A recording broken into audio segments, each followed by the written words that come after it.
No tervist taas! Kui viimases videos lubasime, et järgmine video tuleb sellest, kus me juba metsas seikleme, siis paraku see nii ei läinud. Et kui me viimase video üles laadisime, siis see video sai väga palju vaatamisi ja väga palju kommentaare tuli alla. Et me tegime siiski mõned asjad valesti ja see ei ole võib-olla kõige ohutum. Ja hakkasin ma siis uurima, et üks esimene asi, mis seal kindlasti oli see, et põhja läbiviigus peab olema spetsiaalne adapter. Ja kui ma natuke internetist otsisin, siis leidsingi siukese adapterplaadi, mis siis kinnitub selle ahju alla ja tagab selle, et kui siit tuleb summutitoru, siis tal ei ole võimalik kuidagi põhja all minna vastu puitu. Et kindlasti paneme selle täna paika ära. Palju kommentaare tuli ka selle õhutoru teipimise üle, mille kohta ma isegi videos ütlesin, et see peab jääma ajutiseks ja see ei toimi, siis sai tegelikult võetud, nüüd kukkus laud kokku. Nii, paneme laua sirgu. Sai võetud sükest paintoru või noh, ma ei teagi, kuidas seda nimetatakse, aga sükest toru sai juurde võetud üleminek, sest et originaalis tuleb tal välja jämedamat. Võtsin seekord ka erinevaid klambreid. Võtsin kolmiku uue, et saaks korrektselt panna. Ja kuna mulle endal jäi kriipima see summuti, mis sai pandud rattakoopasse, siis tegelikult rattakoobas ongi sisuliselt kuskilt selle koha peal siin. Ja külmkapi all on tegelikult külmkapile endale nii-öelda värske õhu võtukoht. Ja ma hakkasin ise mõtlema, et äkki kui tuul peaks pöörduma, siis äkki hakkab ta seda diisliaisu sisse ajama. Et seega sai võetud 1,5 meetrit, peaks olema vist see või meeter, ma ei mäleta. Pikendus. Tal on spetsiaalne mingisugune jätkumuhv ka olemas.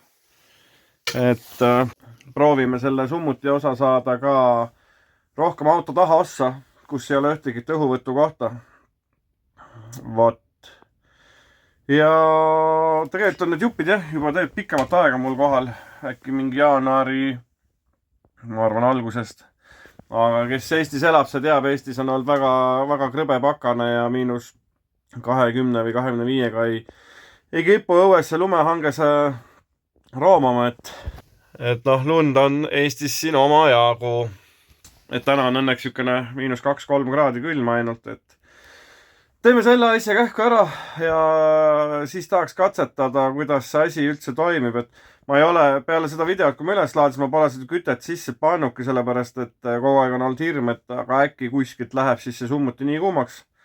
Et tahaks proovida, kui täna valmis saame, et paneks selle lihtsalt siia küttesse, kütaks teda võib-olla 4, 5, 6 tundi ja vaataks, mis temperatuuri me siit siis kätte saame. Oot, aga ma rohkem praegu hetkel ei labise. Hakkan tööriistu välja otsima ja vaatan, kust otsas ma seda siis parandama saan hakata. Nii, ronisin siia bussi alla. Eelmine kord vist ei saanud väga palju näidata, siin oli pime ka, aga mitte, et siit praegugi väga palju saaks näidata, aga hetkel ta tuleb niimoodi siit välja. Siia proovime selle adapterplaadi kuidagi panna. Ma ei tea, kas see mahub siia, aga katsetame. Värske õhu otsa ei siia pandud. Torustiku tõmbasin siit igale poole võimalike originaaltorustiku küll kinni ja summuti tuli siia rattatorusse, et hetkel oli mõte, et keeraks ta siis suunaga kuhugile sinna taha poole ja paneks ta kuhugi sinna kinni. Ja kütusetoru tuleb siit, kütusepumba kinnitasin siia raami külge ära ja kütusetrass jookseb siis siit ilusti ette kütusepaaki ära. Vot, aga selge, lasen siit natuke need nibukad asjad lahti, võtan selle kütusefiltri siit ka lahti, et saaks seda üles poole välja tõsta. Ja siis vaatame juba, kuidas me seda adapterit sinna mahutama saame hakata. No sai siis lahti ühendatud ahi alt. Kõik kohad ilusti, põhjalt on diislit täis, ise ka diislit täis. Aga mis avastuse ma tegin, on see, et esiteks see selleks, et seda panna, ma peaks siia tegema augu suuremaks, aga miks ma ei tulnud selle peale varem, et kui vaadata seda, siis ennem ju selle koha peal tegelikult oli ahi olemas ja siin on juba originaalis kuuma plekk tal olemas. Ehk siis ma arvan, et seda tegelikkuses vajadust ei ole, sest et summuti vastu seda plekki nagu nii ei toetu. Ma saan altpoolt seda jälgida, ma saan panna klambri niimoodi, et ta ei läheks vastu plekki, et hakkaks kuumutama. Noh, ma ei tea, kas see siit on kuumast või on see niiskusest. Aga noh, see oli juba ennem seda, kui ma siia diisel küt-. Et ma arvan, et selles kuuma plekis tegelikkuses võiks täiesti piisata. Et ta ei ole summuti otse kontaktis puitosaga. Ainuke asi, mis... Nojah, ega ta siit... Pean võib-olla jätkuma siit nüüd kokku panen, et ta siit vastu puitu ei ole, aga ma saaks ka siit vajadusel lõigata tegelikult selle augu ju suuremaks. Ja ta ei toetu tegelikult sinna vastu üldse. Ma vaatan, kui ma panen selle siia kõrvuti. Noh, teet on kõrgust erinevus jah, et igati pidi. Mõtlesin korraks, et kui ma selle ainult siia sisse süvistaksin, aga sellest oleks vähe abi, sellepärast, et see osa on paksem. Ja see nagu nii, kui ma panen ta siia selle sisse isegi süvistaks, siis ega jah, sinna sellele ta ei aitaks nagu nii. Aga noh, seal on plekk olemas. Et ma nüüd ei teagi. Väheka mõtlen, vaatan, panen selle puitosa uuesti korra sellele ahjule külge ja vaatan, kaugele su summuti osa jääb. Võib-olla mõtlen siis siia midagi ümber või... Okei, ma vaatan, mõtlen natuke. Tulin siis vahepeal kuuri alla. Mõtlesin, et siiski ma lõikan siia selle augu sisse. Märkisin siia selle rõnga osa ära. Ja ma ikkagi süvistan ta siia puidule selle osa. Aga ma lõikan lihtsalt selle võrgu või võre siis nii palju lühemaks, et ta ilusti siia sisse ainult jääks. Et ta jääb siis kaitsma ainult seda puidu osa kuumuse eest. Et aga vaatame, proovime. Lõikan tiksaega selle rõnga siit ilusti välja ja siis vaatame edasi, mis saama hakkab. Nii, lõikasin selle rõnga ära. Praegu istub niimoodi. Nüüd ma saan siit ilusti ära märkida kõrguse ja ma lõikan relakaga siis selle lühemaks. Või siis vaatan, äkki lähen käin bussis ja märgin hoopis ära selle koha, mis justkui hakkaks vastu seda põrandat minema, et äkki ma lõikan hoopis selle koha sealt ära ja ülejäänud ju võib ju tegelikult pikalt jääda. Las ta jääb siis topelt sinna. Aga okei, ma lähen korra bussi, proovime, vaatame, kuidas ta sinna istub. Ma märkisin siis niimoodi peale ära. Selle osa lõikame välja, paneme ta siis sisse ja siis lähme katsetame bussis uuesti. No nii. Nüüd istub ilusti, kuskilt üles ei turrita.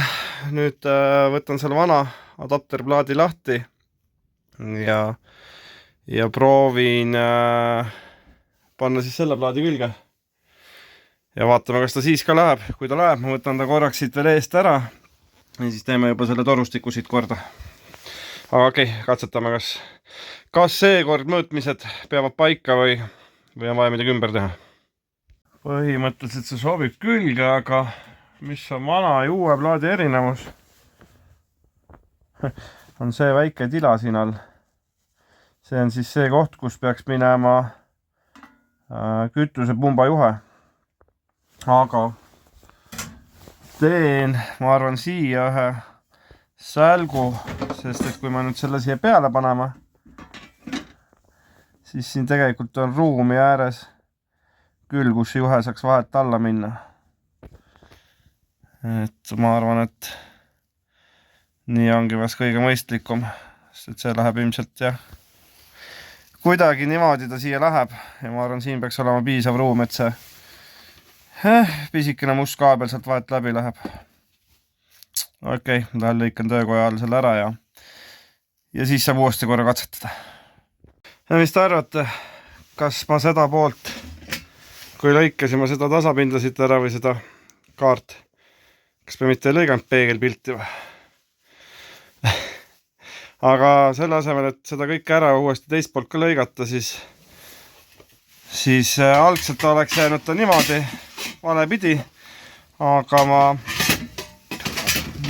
ei püsi käes asjad, aga ma puurisin siia siis juurde ühe uue augu kütusetrassi jaoks, et siit jääb siis lihtsalt auk, ma arvan, see ei mängi väga rolli. Siia lõikasin sälgu sisse, kui nüüd tuleb see puitplaat sinna peale, siis ilusti mahub juhe sealt vahelt ära.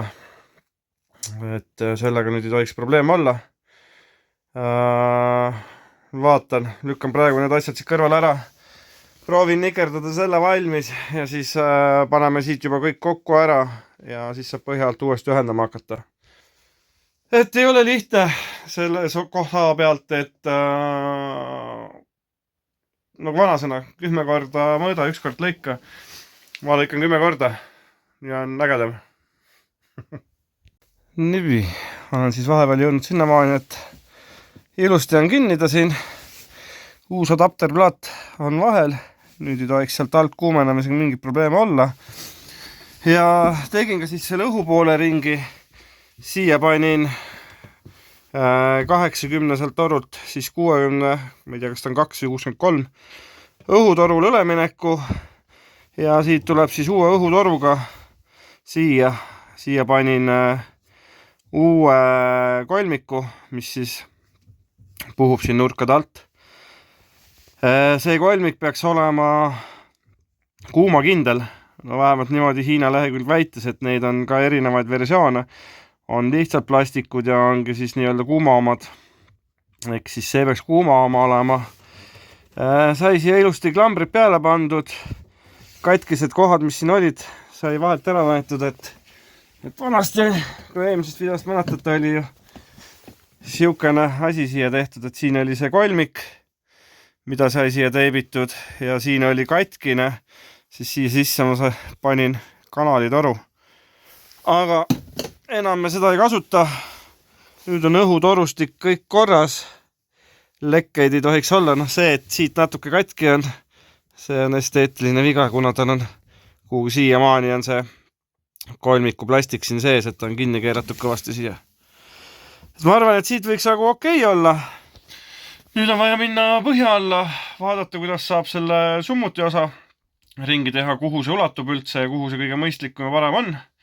Kütusetorud uuesti külge, kinnitame kõik ilusti põhja alla ära, et kuskilt midagi kuhugile puuoksa või juurika taha kinni ei jääks ja siis saame juba katsetada, kas töötab. Aga ma loodan, et töötab. Vaat, selge. Lähen põhja alla, hakkan vaatama, kuidas seal asju paika saab. Siis seda alt pole väga näha, on sellili lumeanges, aga kütusepumba saime tagasi. Kütusetrass jookseb nüüd siit. Ma usun, et see on summutis piisavalt kaugel, sest ega teda kaugemale väga ei saa enam. Ja õhuvõttu panin siia ilusti tala taha ära, on siin kinni. Ja summuti trass hakkas siit ülevalt jooksma ja ta jookseb sinna taha. Aga hetkel vaatame veel, kuidas sealt otsa vormistame. Et siin sellili auto all ei ole kõige parem filmida, aga tahtsin seekord näidata. Et aga tõmban ennast siit auto alt välja tagasi ja lähen teisele poole, vaatan, kuidas ma selle summuti otsa saad viisakalt ära vormistan ja siis võiks olla sellega valmis siit põhja alt, et siis saab katsetada, kas hakkab uuesti tööle see kütteseade või mitte. Aga selge, ronin siit alt välja. Nii, ja siit poolt jäi ta siis niimoodi. Ma arvan, et on okei küll kergelt suunaga alla ja ma arvan, et toimib ikka. Nii, tõin siia tuppa siis termomeetri. Ma ei tea, kui täpselt ta näitab, aga millegi pärast see näitab -4,5 ja see näitab 0,2 plussi. Aga proovin ta nüüd uuesti tööle panna. Kui hakkab ilusti tööle, siis panen siia katte ära, koristan selle laga ära ja siis vaataks, kui kaua tal aega läheb, et siia saada sisse äkki sükene 20 kraadi. Vaata, aga selge. Ma siin ootan, millal ta tööle hakkab mul ja siis vaatame, annan teile ka teada siis. No nii, läks ilusti esimese korraga tööle. Summutist tuleb kergelt tassu. Nii et võib lugeda projekti õnnestunuks. Aga jah, vaatame siis, kui kiirelt ta suudab selle temperatuuri soojaks ajada, et praegu on kell 3:02 päeval. Et üks tunnikese pärast või pooleteise pärast vaatame, mis temperatuur on. Panin katsetuseks siis selle välistemperatuuri anduri otsa välja puhkauku ja hetkel näitab, et maksimum pööretel või võimsusel tuleb siis siia pea 65 kraadi. Toas hetkel on 4,3 kraadi miinust, 66 kraadi, et päris usinasti annab sooja. Ma arvan, et tavaolekus seda maksimumi ei kasuta nagunii, aga keegi tark kommenteeris eelmise video all ka seda, et lase tal põleda paar tunnikest, 3 tunnikest kuskil maksimum pöörete peal. Ehk siis ta põletab enda sees selle mingi värvi või mingi asja ära, et siis ei teki seda vastikut haisu ahjul. Aga vaatame, praegu tuleb jah üpris kuuma temperatuuri. Juba tuleb siit 69, et ma arvan, tuba saab päris kiirelt soojaks, aga loodan, et see torustik siin ka peab vastu sellele, aga samas miks ta ei peaks, ta on foolium kestaga toru, et ta võiks olla mõeldud selle jaoks. No nii, 50 minutit on ta siin toimetanud. Auto aknad hakkavad uduseks minema. Lapsed ka kuskil õues möllavad, ilm on ilus, õues on enam-vähem soe, et sükene on -3 kraadi, et kannatab õues olla. Aga mis siis 50 minutiga toimunud on see, et termomeeter näitab siin üleval 7 kraadi, 7,4 ja pult ise näitab ka 7 kraadi, põrandal on siis 8 natukene peale. Et põrandal on ilmselt soem sellepärast, et ta puhub ju selle sooja õhu alla poole. Et tunni ajaga on ta siin siis 11 kraadi, 11,5 kraadi kuskil tõusnud, et laseme rahulikult selle bussi temperatuuri üles, et eks siin läheb praegu rohkem aega, sest et pole ju bussi vahepeal kütnud ja siin oli vahepeal meeletud külmad, et eks see külm ole igal pool siin bussis sees. Aga iseenesest praegu hetkel tundub väga okei, sellepärast et ta on suhteliselt vaikne, kuigi ta on maksimum pöörete peal. Et oleks arvanud, et ta teeb kõvemat häält. Et bussil aknad lasin ka natukene alla, et seda niiskust välja saada siit. Et eks see võib-olla natukene pärsib ka ta soojaks minemist, aga ma ei taha seda niiskust siia sisse ka jätta, et las siis pigem tuuldub ja lisaks see ahi ju vähekene lõhnab ka hetkel veel. Vot nii, mis on veel, paneb imestama, et kui me vaatame selle temperatuuri ja vaatame termomeetri temperatuuri, siis tundub, et see termomeeter võiks isegi näidata suhteliselt õigesti, et saab teda usaldada küll, et kui panna automaatrežiimi ta hoidma siia 22 kraadi, siis võiks ka bussis olla 22 kraadi. Mõtlesin, et räägin siia video vahele veel ühe sükese jutu, et kuna YouTuberid peavad ikka mingil määral kokku hoidma ja üksteist toetama, siis ma ei tea, palju teist on motohuvilised, aga see kanal ei ole ainuüksi motohuvilistele, sealt näeb erinevaid seiklusi ja matkasi Hispaanias, Hispaania linnadest, mägedest. näeb seda, kuidas üks pere siis circa aasta tagasi ehitasid endale Sprinter kere peale matkaauto, jätsid Eestis kõik asjad maha, võtsid lapsed ja koerad asjad peale ja hakkasid siis matkabussiga seiklema Hispaania poole. Tänaseks nad üle aasta on seal olnud. Esimesed kuud elasid nad bussis, kuni nad said endale soetatud siis päris elamise. Ja nüüd nad teevad siis õhtuti laive enda kodu töökojas, et koguda kokku enda päris töökoja jaoks raha. Et selleks on vaja neil 15 000 eurot kokku saada, et saada osta Hispaanias litsentsiga töökoda või töökoja õigus siis, et nad töökoda endale osta ei saa, aga nad ostavad kogu selle varustuse, selle litsentsi, et nad võivad seal tööd teha. Et tegemist on ikkagi üüripinnaga, aga et nad saaksid teha pikaajalise 10 või 15 aastase lepingu. Et kui teid vähegi huvitab mototehnika, Hispaania loodus, siis vaadake, ma jätan selle Motomeediku lingi siia alla descriptionisse, et saate nende elamistele ja asjadele kaasa toetada. Saate võib-olla striimi tulla, saab striimis selle suhelda, et vaadata. Mees näitab, teeb eksperimente igasuguste erinevate asjadega, kuidas käigukaste lahti tehakse, vahepeal parandab seal karburaatoreid asju. Et selles suhtes on äge ja veel kord, et Eesti YouTubereid on vähe ja kui kellelgi vähegi on võimalik aidata teist eestlast või teist YouTuberit, siis olgu see siis reklaam või olgu see kas või 1 eurone annetus, et iga asi aitab neid, et neil on nüüd 3 kuud või natuke vähem kui 3 kuud on jäänud aega selleni, kus nad peavad selle summa ära maksma. Nii et minu panus on siit poolt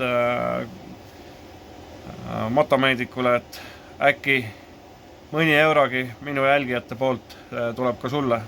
Nii et mina jään igal juhul pöialt, aga lähme mehe selle videoga edasi. Tulin nüüd siis vahepeal vaatama, nüüd on mööda läinud 2,5 tundi, natuke võib-olla rohkem. Et aega läheb. Et näitab 13 kraadi ja siin näitab 12,4. Ja panin selle anduri otsa siia ette. Et sellepärast ta näitabki 45 kuni 50 kraadi on siis see temperatuur, mida ta sisse puhub. Et ma usun, et ta peaks soojaks tegema küll. Ilmselt siin läheb aega, kuna kõik on ju külm. Tegin lisaks kõik kapid lahti, tagant WC oli lahti, et saaks korraks selle sooja kogu bussile sisse, et siis saaks katsetada seda ka, et kui ma panen siia talle ikkagi 22 kraadi ette, et kas ta suudab seda 22 kraadi hoida meil. Aga vaatame. Las ta põletab seda diislit edasi, sest et paagis on pool paaki, ehk siis kuskil 30 liitri kanti, et kütet on. Ta on 6 tundi meil siin toimetanud ja toas on 16 kraadi, et ma ei ausalt ei kujutagi ette, eks ma lasen tal siin hilistundideni veel kütta, et enne kui magama lähen, siis vaatan, kas läheb buss soojaks või siis tõesti on see, et see 8-9 kilovatti diiselpuhur jääb selle bussi kütmise jaoks liiga laiaks. Vot, ei oskagi öelda, aga vaatab. Aga ma arvan, siin kohal ma tõmban selle video kokku. Te ikkagi likeige, share'ige ja kui te pole subscribe'i vajutanud, vajutage subscribe'i ja võib-olla siis varsti saame hakata mingisugused seiklusi ikkagi tegema. Et 2 aastat saab kanalil täis, nüüd 24. veebruaril, et selle auks võiks juba ju ka mingi sõidu teha. Vaat, aga olge tublid ja näeme järgmine kord. Tšau!